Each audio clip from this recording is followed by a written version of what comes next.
guys, it's Big Weather on a Monday night. Let's talk a little bit about Erin. We just got the 8 o'clock update in. We'll give you the latest we have on it. Not much has changed since the 5 o'clock update, but if we look at the maximum sustained winds, they are at 130 gusts, still going to 165. This is still a monster of a storm as it continues to plow its way off to the north and to the west at about 10 miles per hour. So let's put it into motion. It does track to the north, eventually turning to the northeast. This path is a little further to the west than it was yesterday. Still, the eye of the storm that stays in that cone of uncertainty, and it stays off the coast of North Carolina. But North Carolina's Outer Banks are going to pay a heavy price, I think, especially down to Ocracoke Island and the Cape Hatteras seashore.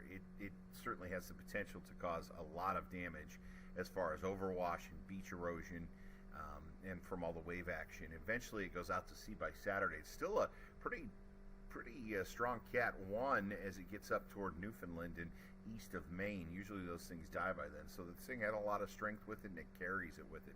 If we look at all of the models today, the spaghetti plot, you can see there are some outliers that track a little more to the west. The red line right in the middle, that's where the path on the National Hurricane Center is, but the models did trend a little further to the west today.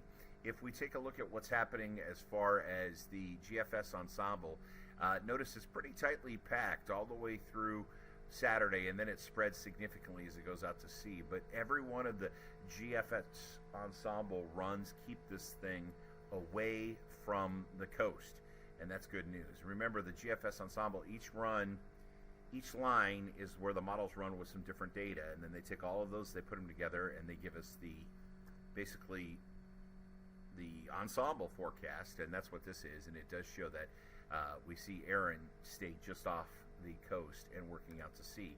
Let's check the European model, and you'll notice those are pretty tightly packed as well. There's one or two outliers both on the left and right hand sides, and it does track a little further to the west. Still does not bring the eye across the coast, but it is trending a little more west than yesterday between Bermuda and Hatteras. So if that trend continues, that's going to mean higher risk at the beaches.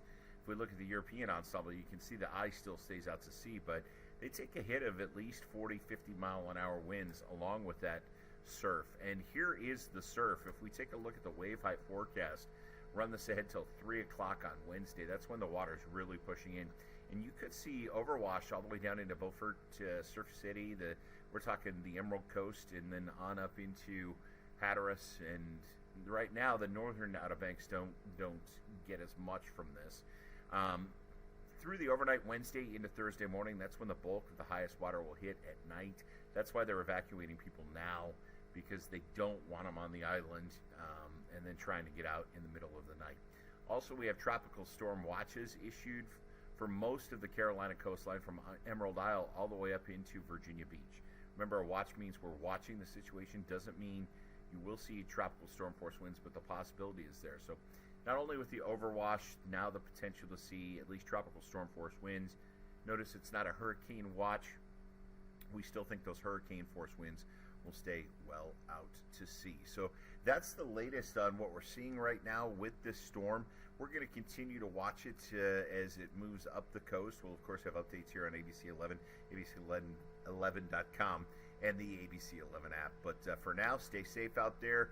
And even though it's not coming to the Triangle, it's a great time to work on your hurricane kits. So make sure those are ready to go for the next storm, because, well, there could be a next storm very soon. More on that at 11 o'clock. Take care.